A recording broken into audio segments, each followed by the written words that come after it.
오늘 내게 주어진 환경, 오늘 나에게 주어진 상황, 현실을 어떻게 받아들이고 대처하며 사는가의 문제일 겁니다. 환경을 주제로 생각해 볼 때, 상황이라고 하는 현실을 주제로 생각해 볼 때, 이 땅에는 두 종류의 사람이 존재합니다. 먼저는 주어진 상황, 환경을 지배하며 사는 사람이고, 또 한 사람은 그 환경에 지배당하며 종속된 삶을 살아가는 거겠죠. 그런데 우리는 환경을 다스리기보다는 주어진 내 삶의 환경, 현실을 뛰어넘는 초월적 믿음을 가지고 살기보다는 오히려 환경에 종속될 때가 참 많이 있습니다. 오늘 우리가 웃고 우는 이유가 무엇입니까? 내가 웃고 우는 그 이유를 살펴보면 나는 환경을 초월한 믿음의 사람인가? 환경 속에 지배된 삶을 사는 사람인가? 우리가 판단하게 되어집니다. 환경이 좋으면 웃습니다. 환경이 나쁘면 어떻습니까? 울어요. 원망하죠? 불평하죠? 주저앉고 슬퍼합니다. 그래서 늘 좋은 환경을 부러워하며 좋은 환경 만들기 위해서 우리가 자신의 인생을 최선을 다해서 투자하지 않습니까? 그런데 이렇게 환경을 쫓는 삶의 결국은 성경은 허무함이라고 말합니다. 허망함이라고 말합니다. 그러면 우리가 이 땅을 살면서 어떻게 환경에 지배당하기보다는 환경을 지배하는 자의 삶을 살 수 있을까? 이게 사도 야고보는 참된 믿음이라고 하는데 그런 참된 믿음의 주인공이 될 수 있을까? 야고보 사도는 지금까지 참된 믿음이 무엇인가를 우리에게 교훈했습니다. 참된 믿음은 이런 것이다. 교리적으로 설명한 것이 아니라 신학적으로 설명한 것이 아니라 그 또한 초대교회 장로였기 때문에 평신도였기 때문에 삶 속에서 행동이라고 하는 행위라는 것을 근거로 해가지고 참된 믿음은 이런 행동이 나타난다. 믿음과 행동의 관계를 쭉 설명하지 않았습니까? 이제 마지막에 와서 참된 믿음의 특징을 이렇게 말하는 거예요. 우리가 정말 예수 믿는 사람이라고 한다면, 예수와 내 안에 살아계신 예수님이 있는 사람이라고 한다면, 그래서 하나님을 향해서 우리 모두가 참된 믿음을 가진 사람이라고 한다면 우리는 그 무엇보다도 환경의 지배를 당하는 자가 아니라 환경을 지배하는 자의 삶을 살아야 된다는 거예요. 어떻게 해요? 어떻게 우리가 환경을 지배하는 참된 믿음의 주인공이 될 수 있습니까? 오늘 본문은 세 가지를 말합니다. 어떤 사람은 이렇게 말하죠. 누구든지 뭐라고 이야기하죠? 그렇게 말하지 않습니까? 너희 중에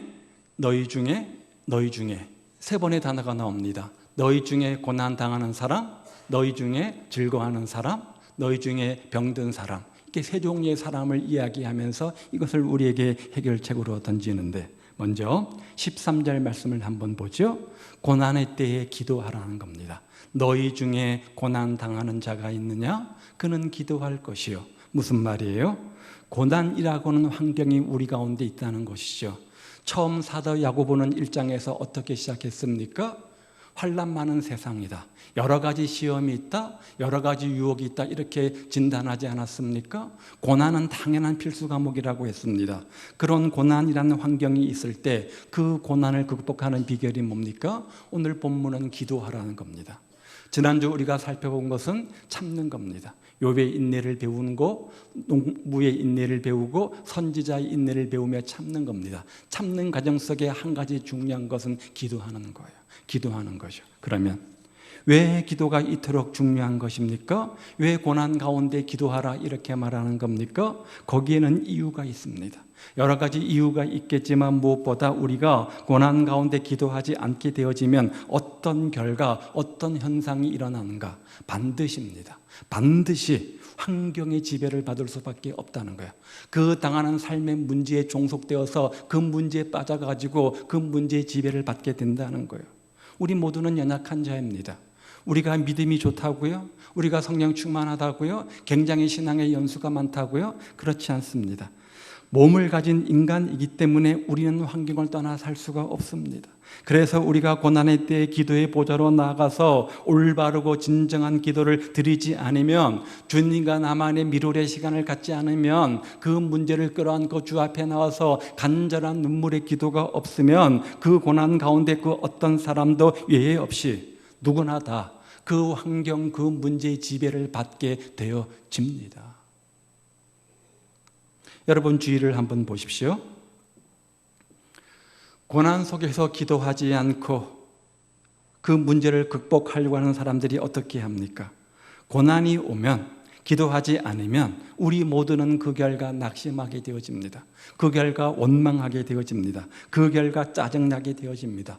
왜 나에게 이런 일이? 라고 불평하며 원망하게 되어집니다. 그런데 이것은 우리만의 삶의 패턴이 아니라 성경에 보니까 이스라엘 백성들의 삶의 패턴이었습니다. 광야 40년의 생활을 합니다. 어려움이 찾아옵니다. 그들이 한 첫 번째 일이 무엇입니까? 어떤 반응을 보였습니까? 불평하고 원망하는 것입니다. 방금 전 홍해의 기적을 경험한 사람들입니다. 조금 전에 애굽에서 하나님께서 10가지 재앙을 베푸셔가지고 기적 같은 10가지 재앙들을 베푸셔서 그 노예 생활에서 해방이 되어서 자유의 몸이 되었습니다.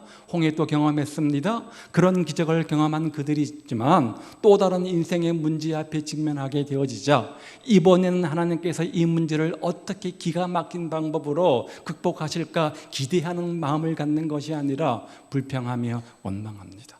불평하며 원망했습니다. 그래서 결국 그들은 어떻게 됐어요? 꿈에 그린 약속의 땅 가나안 땅에 들어가지 못하는 하나님의 저주와 심판의 대상이 되지 않았습니까? 중요한 것은, 이것은 과거 그 시대의 역사일 뿐만 아니라 오늘 우리 인생 가운데 재현되어지는 삶의 패턴이라는 거예요. 왜 굳이 하나님께서 수천 년 전에 그 사건을 성경에 기록해 놓았겠습니까? 이 사건을 보면서 반면교사 삼으라는 거예요. 너희도 똑같다는 거예요. 우리도 똑같다는 거예요. 우리도 얼마든지 믿음으로 반응하지 않으면 이런 삶의 패턴을 가질 수밖에 없다는 거예요. 수많은 성도들이 이런 삶을 삽니다. 지금도 철저하게 환경에 농락당하고 있습니다. 조금만 환경이 어려워지면 믿음은 온데간데 없고 주님은 온데간데 없고 낙심하고 주저앉고 자포자기하며 마침내 원망과 불평을 쏟아냅니다. 그래서 오늘 야고보 사도가 뭐라고 말해요? 그런 고난이 찾아오면 기도하라는 거예요. 야고보 사도의 별명이 뭐라고 그랬죠? 뭐라고 그랬어요? 낙타무릎. 여러분들이 기억을 못 하시니까 제가 설교할 이유가 있는 거예요. 낙타무릎이라고 그랬죠. 낙타무릎입니다. 그는 기도의 사람이었다는 거예요. 기도의 사람이었다는 거예요. 왜 하나님이 특별히 이 대목에서 이 명령을 다른 사람이 아닌 사도 야고보에게 이 명령을 주셨을까? 이 진리를, 이 사실은 야고보는 신학교에서 지식적으로 배운 것이 아니라 삶 속에서 체험해서 얻은 진리이기 때문입니다. 누군가에 들어서 책에서 배워서 얻어서 지식적으로 이 사실을 전달하는 것이 아니에요. 고난이 왔습니다. 그는 기도했습니다. 무릎을 꿇었습니다. 이 문제 해결을 위해서 기도했습니다. 그랬더니 하나님께서 고난 가운데 역사져서 전화위복의 기회를 주신 거예요. 하나님께서 응답을 주신 거예요. 축복을 주신 거예요. 그 사실을 체험한 체험신앙에 입각해서 그러니 너희도 고난 가운데 기도하라. 내가 그랬던 것처럼 너희도 고난 가운데 기도하라. 이렇게 권면하는 거예요. 혹시 이 자리에 계신 가운데, 여러분들 가운데 고난의 폭풍 속에 계신 분이 계십니까? 왜 내 인생 속에는 이렇게 많은 비바람이 있을까? 왜 이 많은 고난이 있을까? 왜 이런 폭풍과 있을까? 그 고난 앞에서 좌절하고 포기하고 낙담해 있는 분들이 계십니까? 그렇다면 먼저 원망과 불평을 버리고 기도하시기 바랍니다. 왜 우리가 어려운 환경 속에 기도해야 됩니까? 그 이유는 기도에는 뭐가 있어요? 능력이 있기 때문에 그래요. 여러분 기도하십니다. 왜 기도하십니까? 무엇을 믿고 기도하는 거예요? 무엇을 전제를 하고 기도하는 거예요? 내가 기도하면 그러면요 응답이 있다. 이 사실을 믿기 때문에 기도하는 것 아닙니까? 내가 기도하면 반드시 하나님은 응답 주신다, 능력을 베풀어서 응답 주신다, 이 확신이 없다면 기도할 이유가 없는 거예요. 기도해도 응답이 없는 거예요. 우리가 기도하는 이유는, 새벽을 깨우며 밤을 살며 기도하는 이유는, 내가 어떤 문제 앞에 있다고 할지라도 그 문제를 끌어안고 기도하면 하나님은 능력을 베푸셔서 반드시 뭐한다? 응답을 주신다. 이 사실을 믿기 때문이잖아요. 기도는 종종 우리의 환경을 바꿉니다. 내가 어떻게 해볼 수 없는, 도저히 내 힘으로 안 되는 그 삶의 문제를 기도했을 때 바꿔주시는 능력을 베풀어 주신다는 거예요. 기도는 환경을 바꿔주십니다. 무에서 유를 가능케 하시고 불가능을 가능케 하시고 쓰레기에서 장미가 피게 하는 능력, 기도 가운데 있습니다. 이렇게 기도는 우리의 환경을 바꿉니다. 이 사실을 믿기 때문에 우리는 기도하는 거예요. 기도에는 능력이 있습니다. 그런데 더 중요한 것은, 기도할 때 환경만 바뀌는 것이 아니라, 기도할 때 삶의 문제만 응답되는 것이 아니라, 기도하다 보면 궁극적으로 누가 바뀌어요? 기도하는 내가 바뀌어요. 기도하는 내가 바뀌어요. 환경이 너무나 어려워가지고 그 환경 바꿔달라고 기도의 자리에 나가서 간절하게 기도하다 보면 나도 모르게 놀랍게 내 자신이 바뀌어져 있는 것을 봅니다. 그 사건, 그 고난, 그 환경을 바라보는 나의 관점이 바뀝니다. 나의 시각이 바뀝니다. 내 마음이 바뀝니다. 그래서 환경이 보이는 것이 아니라 누가 보여요? 주님이 보이는 거예요. 주님이 보이는 거예요. 너무도 어려워서, 너무나 원망스럽고 힘들어서 주저앉을 수밖에 없어서, 하나님 제 도무지 못 살겠으니, 너무 힘들어 죽겠으니 이 환경 바꾸어 달라고 간절히 기도하다 보면 내가 보지 못했던 고난저 뒤편에 하나님의 섭리를 발견하는 거예요. 하나님의 인도하심을 발견하는 거예요. 하나님의 능력을 발견하게 되어지는 거예요. 주님이 나타나는 거예요. 누구처럼? 욥처럼. 그러면 환경은 바뀐 것이 없어요. 현실적으로 똑같은 환경이에요. 여전히 내 인생 속에 비바람이 있습니다. 여전히 내 인생 속에 폭풍우가 찾아옵니다. 여전히 고난이라는 문제가 있습니다. 그런데 환경과 조건은 바뀐 것이 없는데 내가 바뀌니까 나도 모르게 평안이 넘치는 거예요. 나도 모르게 기쁨이 넘치는 거예요. 그러면 내 믿음이 성장하겠죠. 내 믿음이 자라겠죠. 이렇게 기도하는 자를 바꿀 수 있는 능력, 기도 가운데 있습니다. 기도를 통해서 우리는 십자가를 감당할 내면의 힘을 공급받게 되는 거고, 기도 가운데 우리는 순종할 능력을 더욱더 얻게 되는 거예요. 그래서 이 사실을 누구보다 확실하게 체험했던 사도 바울은 빌립보서 4장 11절 이하의 말씀에서 이렇게 말하죠. 한번 읽어봅니다. 시작. 내가 궁핍함으로 말하는 것이 아니니라. 어떠한 형편에든지 나는 자족하기를 배웠노니 나는 비천에 처할 줄도 알고 풍부에 처할 줄도 알아. 모든 일 곧 배부름과 배고픔과 풍부와 궁핍에도 처할 줄 아는 일체의 비결을 배웠노라. 내게 능력 주시는 자 안에서 내가 모든 것을 할 수 있느니라. 얼마나 많은 성도들이 이 문맥을 무시하고 마지막 13절, 내게 능력 주시는 자 안에서 내가 모든 것을 할 수 있다, 이것만 따와서 우리가 곡해하고 예고할 때가 얼마나 많이 있는지요. 이게 무슨 말입니까? 내가 모든 것을 할 수 있다. 뭘 할 수 있다는 말이에요. 위에 설명한 모든 환경들, 때로는 궁핍함, 때로는 풍부, 때로는 배고픔, 때로는 비참, 비천, 여러 가지 삶의 환경들이 있지 않겠습니까? 어떤 삶의 환경 가운데 있다고 할지라도 나는 주님 주시는 능력 안에서 그 환경을 뛰어넘어서 초월적으로 자족하며 만족하며 감사하며 평강을 누릴 수 있는 그런 기쁨의 비밀을 배웠다는 거예요.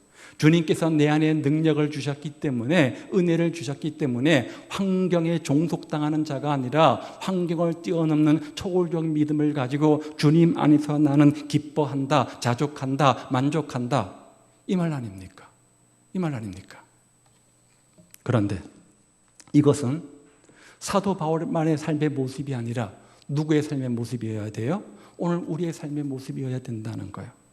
우리가 정말 예수님을 통해서 하나님의 자녀가 되었고 하나님의 선택된 믿음의 사람이 되었다고 한다면 우리는 이 세상에서 어떻게 살아야 되는가? 환경 때문에 웃고 울을 수밖에 없는 인생이지만 가능하다면 그 환경을 뛰어넘어서 초월적 믿음을 가진 자의 삶이 되어야 한다는 거예요. 어떻게? 고난이 오면 뭐라고요? 기도하시기 바랍니다. 두 번째는 13절 뒤에 보면 즐거울 때 찬양하라. 즐거워하는 자가 있느냐? 그는 찬송할지어라. 고난이라는 환경이 찾아오면 고난이라는 삶의 문제를 끌어안고 하나님의 인도하심과 섭리를 간구하며 기도하면 됩니다. 즐거워한 상황이 있다고 한다면 즐거울 수 있는 환경과 상황을 주신 주님을 바라보며 그 주님께 찬송하면 되는 겁니다. 찬송하면 되는 겁니다. 왜 이것이 중요하냐? 왜 이것이 중요하냐? 심은 대로 거두잖아요. 찬송을 심고 감사를 심으면 더 많은 찬송과 감사거리가 생기겠죠? 고난 가운데 원망하고 불평하면 고난과 원망의 불평을 심었으니까 더 많은 고난거리, 더 많은 원망거리, 더 많은 불평거리를 주지 않겠습니까? 그런데 자세히 보면 환경의 지배를 당하는 사람은 고난의 환경도 잘 다스리지 못하지만 즐거운 좋은 환경에 있을 때도 그 좋은 환경을 잘 다스리지도 못합니다. 이스라엘 백성들이 광야 생활을 했습니다. 환경이 좋지 않았을 때 그들은 어떻게 했다고요? 원망했다고 했습니다. 불평했다고 했습니다. 그렇죠? 그래서 왜 우리를 이 광야로 몰아가지고 우리를 생고생시키냐고 하나님을 원망하고 지도자 모세를 원망하며 불평하지 않았습니까? 자, 그렇다면 좋은 환경 속에는 어떻게 했습니까? 좋은 환경일 때는 어떻게 했습니까? 그렇게 좋은 환경 주신 하나님을 기억하고 감사하고 예배하고 더 좋은 환경 주셨으니까 더 좋은 환경 가지고 더 열심히 주님을 섬기며 주의 일에 힘썼습니까? 아니잖아요. 아니잖아요. 그들은 환경이 좋아질 때마다 그 좋은 환경을 가지고 하나님을 위해서 쓴 것이 아니라 하나님을 잊어버리고 마음을 높이고 교만하며 쾌락을 추구하며 하나님의 멸망, 하나님의 심판의 대상이 되었던 것을 우리는 기억합니다. 그런데 이 비극은 그들만의 문제가 아니라 오늘 우리의 문제라는 거예요. 오늘 우리의 문제라는 거예요. 사사기에 보면 그들의 삶의 패턴을 이렇게 소개합니다. 평안이 찾아왔습니다. 평안이 찾아왔는데 그 다음 한 건 뭐냐면 하나님 앞에 범죄합니다. 하나님을 떠나서 세상과 짝한 거예요. 하나님께서 어떻게 하시죠? 그 다음에는 징계합니다. 책망하십니다. 아프잖아요. 힘들잖아요. 뭐 했겠어요? 기도했겠지요. 하나님 살려달라고 기도했겠죠. 그랬더니 하나님께서 어떻게 하셨어요? 구원자 사사를 보내서 그 문제를 해결해 주시고 그 나라 민족 안에 평안이 왔습니다. 그러면 그 다음에 어떻게 하면 좋아요? 그렇게 은혜 베푸신 하나님을 기억하고 날마다 은혜에 감격해서 더 열심히 주를 위해서 살면 얼마나 좋았을까 싶은데 또다시 패턴 사이클은 뭐예요? 또다시 범죄하는 거예요. 하나님께서 평안을 주시니까 삶의 문제를 해결해 주시니까 즐거운 거리를 주니까 범죄하는 거예요. 또 책망을 받아요. 또 기도해요. 또 구원해 주셨어요. 또 평안이 왔어요. 이런 사이클이 반복되는 것이 바로 사사기잖아요. 그래서 점점 멸망의 구렁텅이에 빠지게 되어집니다. 그런데 오늘날 수많은 성도들이 이 멸망의 비극적 사이클에서 헤어나오지 못하고 있다는 거예요. 돈이 부족해요? 물질이 부족해요? 하나님 이 물질의 풍요함을 주십시오라고 간구하며 하나님의 은혜를 구했습니다. 하나님께서 은혜 가운데 물질의 풍요함을 주셨습니다. 하나님 제가 이런 건강의 문제가 있습니다. 이런 아픔이 있습니다. 하나님 제 병을 치유해 주십시오. 저도 기도하고 함께 많은 중보 동역자가 기도해서 또 건강의 회복을 얻었습니다. 그러면 그 다음 어떻게 하면 돼요? 그렇게 물질의 풍요를 주신 주님, 그렇게 건강의 축복을 주신 그 주님을 기억하며 그렇게 건강 가지고 힘써 주를 위해서 살고 그 주신 물질 가지고 먼저 그의 나라 끓을 구하며 하나님께 영광을 돌리고 저 좀과 동록이 해하지 않는 주님 나라의 올바른 선한 청지기가 되어서 투자하면 좋겠는데 그 물질 가지고 그 부여 가지고, 그 건강 가지고 어디로 가요? 세상으로 가는 거예요. 세상과 짝하해서 나를 위해서 사는 거예요. 쾌락을 추구하며 사는 거예요.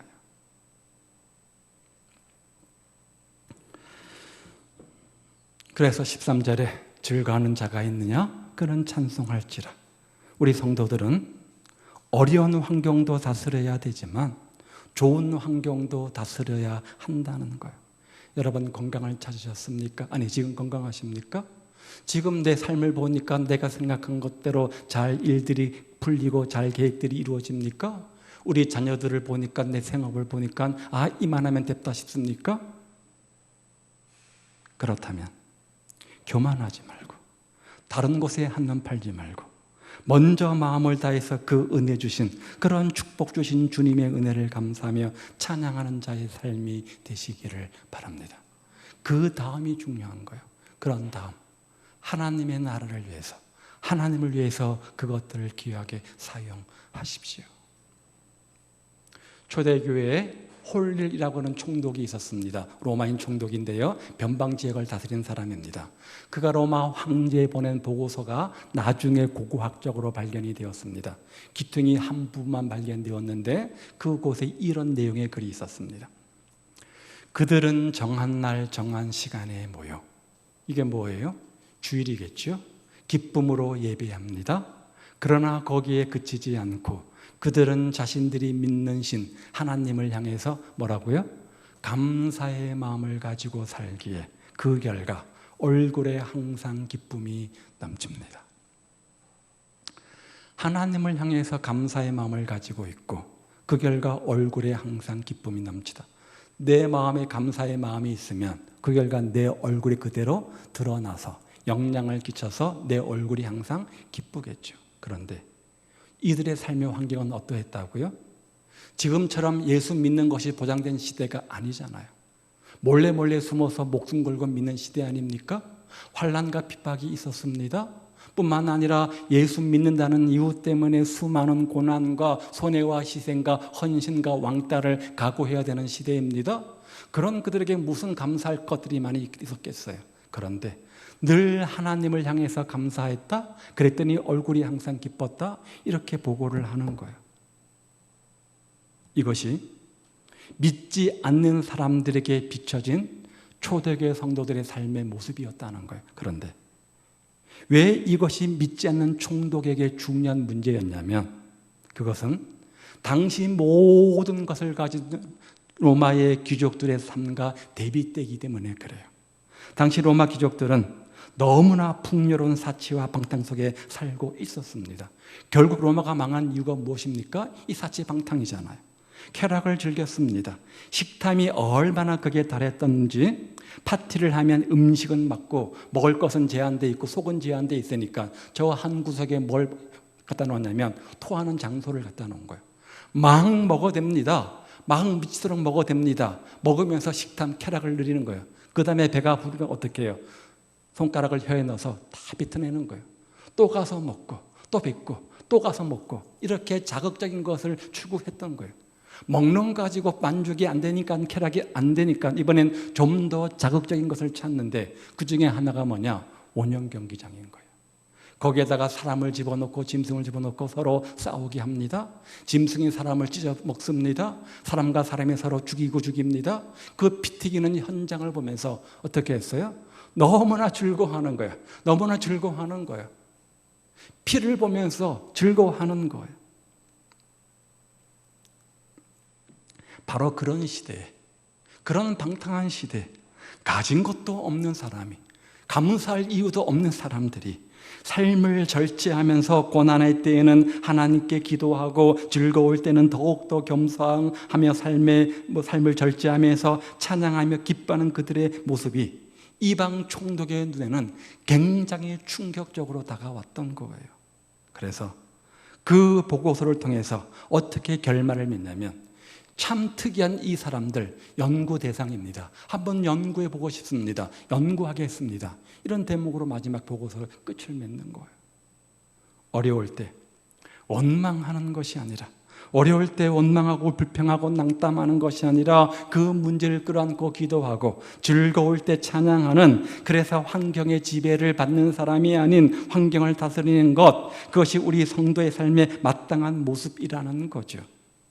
그리고 그런 환경을 지배하기 위해서는 고난이 올 때 기도하십시오. 즐거울 때 찬송의 주인공들 되시기를 바랍니다. 마지막 세 번째, 14절 이하의 말씀에 보니까 옆에 있는 형제를 돌아볼 것을 권면합니다. 자, 갑자기 이 무슨 말씀일까요? 환경을 지배하는 데 있어서 옆에 형제를 돌아보는 것과 환경을 지배하는 것과 무슨 상관이 있습니까? 지난주 우리 배웠죠. 우리에게 오래 참음이라고 하는 고난이 찾아옵니다. 어디에서 찾아온다고 했죠? 환경이라는 고난이 있을 때 우리가 오래 참아야 된다고 했죠. 또 한 가지가 뭐였습니까? 대인 관계에서 오는 고난이 있다고 배웠죠. 그럴 때 역시 오래 참음이 필요하다고 했습니다. 첫 번째, 고난 가운데 있느냐? 두 번째, 즐거움 가운데 있느냐? 이것은 우리가 처한 삶의 환경입니다. 이 세 번째는 뭡니까? 또 하나의 고난의 이유는 대인관계의 문제입니다. 대인관계의 문제를 지적하고 있는 거예요. 이것도 고난을 이기는 또 한 가지의 방법이라는 거죠. 왜 옆에 있는 형제를 우리가 서로 돌아봐야 되는가? 그런 환경 속에서 지체의식을 가져야 되는가? 우리 모두는 연약한 존재이기 때문이라는 거예요. 하나님은 이것을 아셨기 때문에 우리를 교회 공동체 안에 두신 겁니다.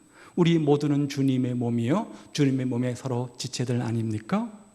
지체의 특징 중 하나는 뭐냐면 협력한다는 겁니다. 서로 돌아본다는 겁니다. 내 몸을 내가 끔찍히 아낀다는 겁니다. 바로 이것이 지체의식입니다. 눈이 몹시 가려우면 어떻게 합니까? 손이 와서, 손가락이 와서 가려운 눈을 긁어댑니다. 그렇죠? 왜 그래요? 서로 다른 지체인데 이 지체의식이에요. 그럴 때 어떻게 하냐면 그 어느 누가 해주는 마사지보다도 적합한 압력과 속도를 가지고 손가락으로 눈을 긁지 않습니까? 기가 막히지 않습니까? 또 위험한 물체가 저 앞에 날아오면 먼저 뭐가 인지합니까? 눈이 그것을 봅니다. 그리고 다리에게 이야기해서 빨리 피하도록 합니다. 그러면 다리는 눈의 명령을 받고 피합니다. 얼마나 빠른지 그 순간만큼은 우사인 볼트도 못 따라옵니다. 굉장히 빠른 대처를 하게 되어집니다. 왜 그래요? 이게 지체의식이에요. 이게 지체의식이에요. 고난이라는 문제를 극복하는 비결이 이거라는 거예요. 그런데 그러지 않고 서로 방치하게 되어지면 문제가 생기죠. 만약 위험한 물건이 날아오는데 가만 보니까 방향이 네 눈 쪽이 아니라 배 쪽입니다. 나는 상관없네? 라고 가만히 있으면 어떻게 됩니까? 위험한 물체가 날아와서 내 배를 강타하겠죠. 그러면 어떻게 됩니까? 배가 상처가 나고 배에서 피가 나게 되어질 겁니다. 눈은 나는 상관없는데 나와 상관없는 것들하고 방치하게 되어지면 어떻게 됩니까? 배에서 상처를 입게 되어지면 모든 것이 벌써 결국은 눈도 살아남지 못하게 되겠죠.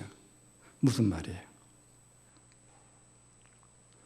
우리 혼자 환경을 다스릴 수 있는 그런 믿음이 있으면 좋겠지만, 그런 신앙과 그런 인격이 능력이 있으면 좋겠지만, 혼자서 환경을 다스리는 그런 능력이 있는 사람은 한 사람도 없다는 거예요. 하나님께서 우리에게 가정을 주신 이유가 이것 때문입니다. 하나님께서 우리에게 교회를 주신 이유가 이것 때문이다. 서로 돌아보라는 거예요. 서로 돌아보라는 거예요.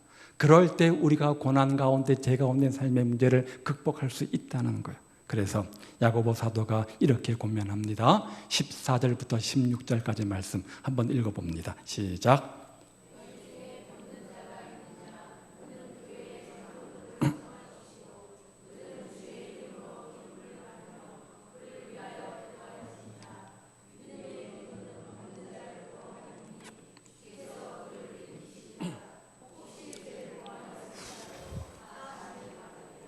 그러므로 너희 죄를 서로 고백하며 병이 낫기를 위하여 서로 기도하라. 의인의 간구는 역사하는 힘이 큼이니라. 잘 아는 말씀이죠. 다음 주에 다시 한번 설명을 드릴 텐데요. 이 말씀 가운데 가장 여러분이 잘 기억하는 말씀이 뭐예요? 역시 의인의 간구는 역사하는 힘이 많다. 요것만 따로 떼서 우리가 또 오해하지 않습니까? 자, 먼저 너희 중에 병든 자가 있느냐? 보십시오. 너희 중에 고난당하는 자가 있느냐? 첫 번째였어요. 두 번째는 뭐였죠? 너희 중에 즐거워하는 자가 있느냐였어요. 세 번째는 너희 중에 병든 자가 있느냐? 첫 번째와 두 번째는 환경과 대비할 때 쉽게 이해가 되어지는데, 세 번째 너희 중에 병든 자가 내 환경을 극복하는 믿음과 무슨 상관이 있을까 싶습니다. 여기 병든 자가 의미하는 첫 번째는 육신의 질병입니다. 그런데 또 한 가지 의미가 있습니다. 마음이 병든 자예요. 마음이 상한 자예요. 마음이 약한 자, 마음이 병들거나 낙심한 자, 그런 뜻을 가지고 있어요. 그런데 왜 우리 마음이 상한다고 배웠죠?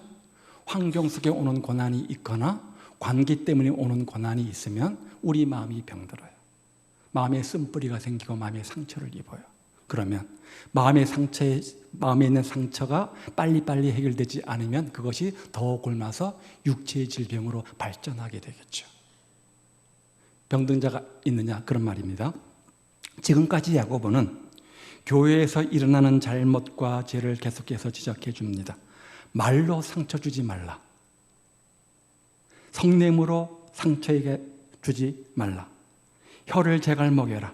사람 차별하지 말고 다투지 말고 분쟁 짓지 말고 비방하지 말고 원망하지 말라.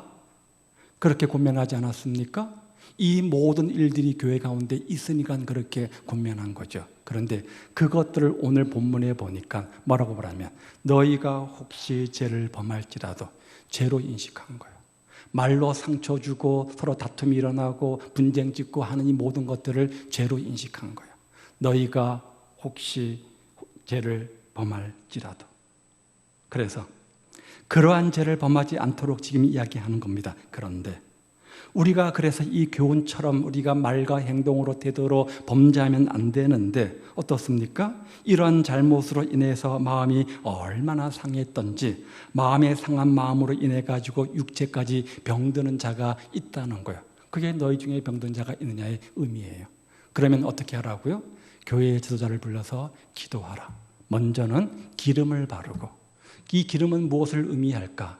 당시에 의약품이 많이 있지 못했습니다. 그래서 상처가 생기면 먼저 가장 좋은 의약품 중 하나는 기름을 발랐다고 합니다. 약을 쓰라는 거예요. 자, 그런 다음 그 다음이 중요해요.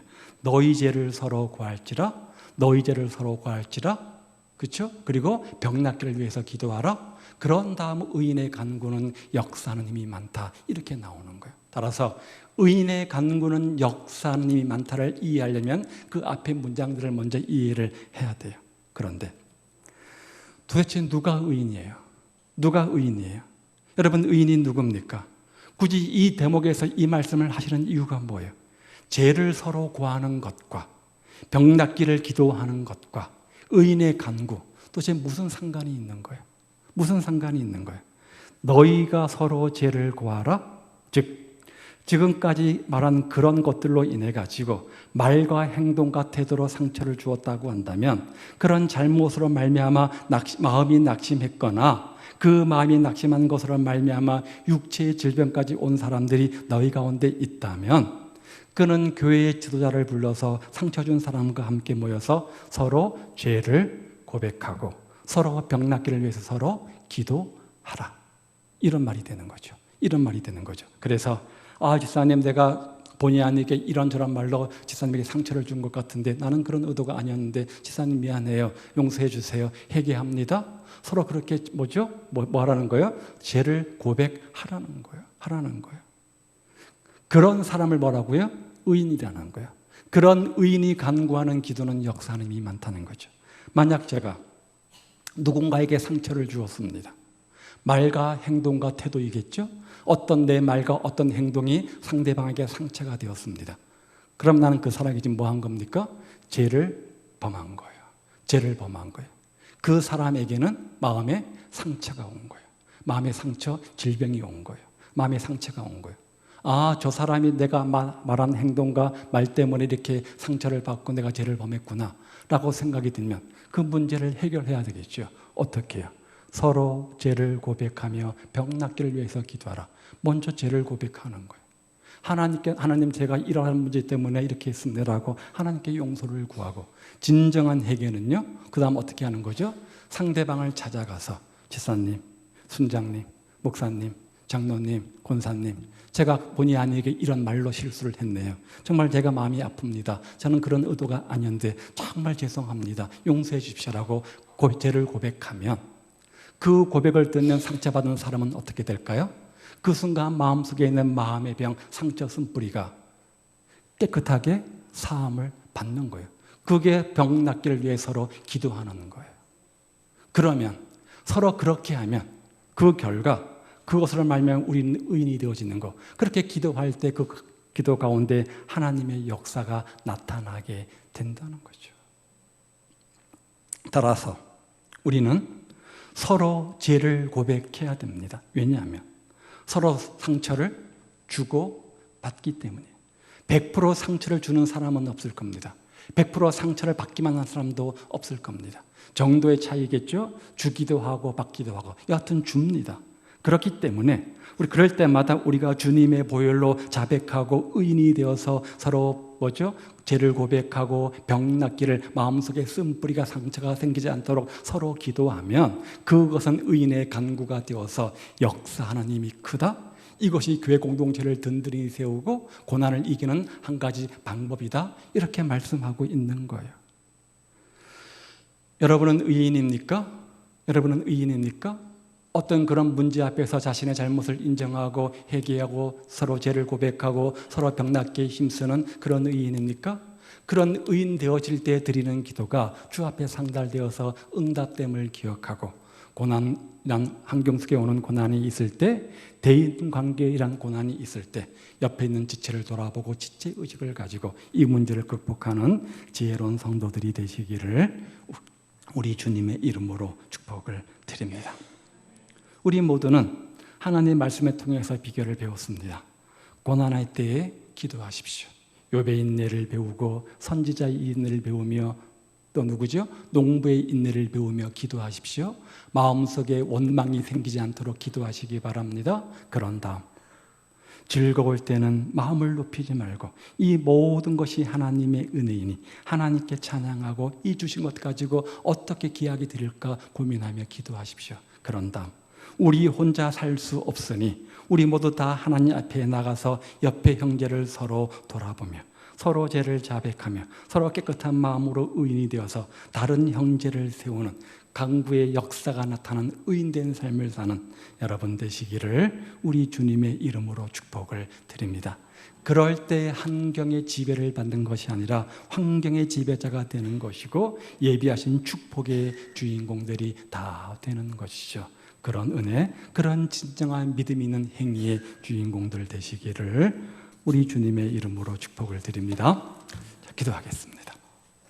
오늘 말씀이 우리에게 교훈하는 것이 무엇입니까? 참된 믿음은 행동을 요구합니다. 그 어떤 행동을 요구합니까?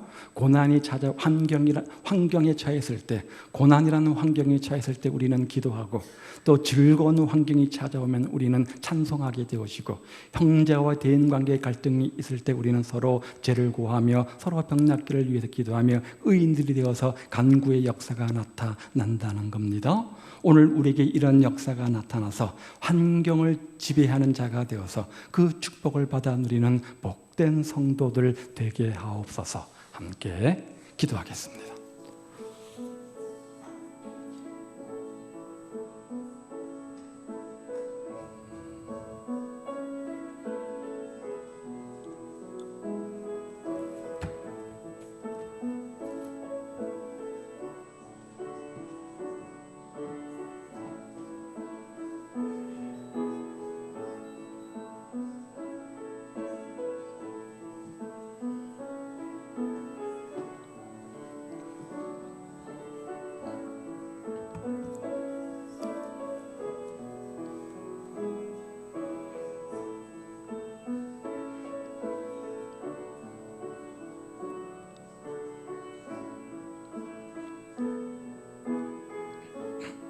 하나님 아버지, 고난이라는 환경이 찾아올 때 아버지 욥의 인내를 기억하며 농부와 선지자의 인내를 기억하며 마음으로 원망하지 말고 불평하지 말고 마음을 강하게 하고 하나님의 섭리를 믿고 그 고난의 문제를 끌어안고 기도하며 기도 가운데 역사하시는 주님을 경험하는 우리 성도들 되게 하옵소서.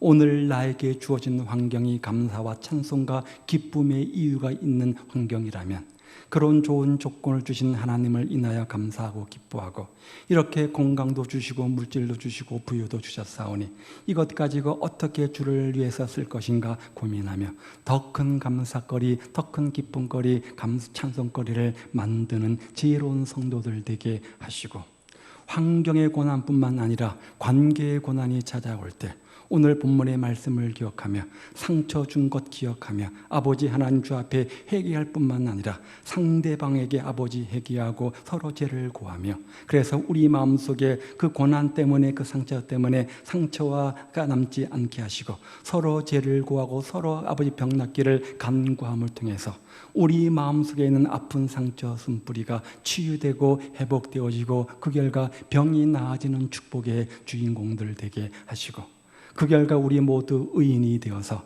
간구하는 모든 것마다 응답받는 축복의 주인공들 다 되게 하옵소서.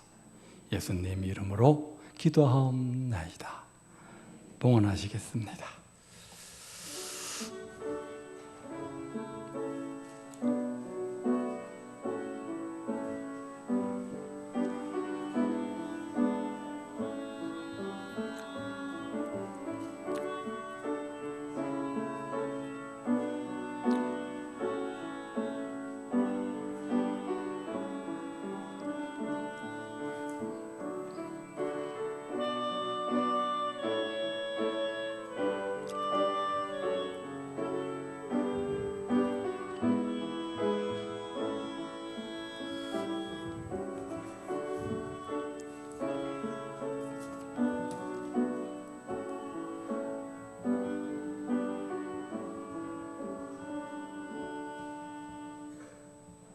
몇 가지 교회 소식을 알려드리겠습니다. 자, 주보를 참고하십시오.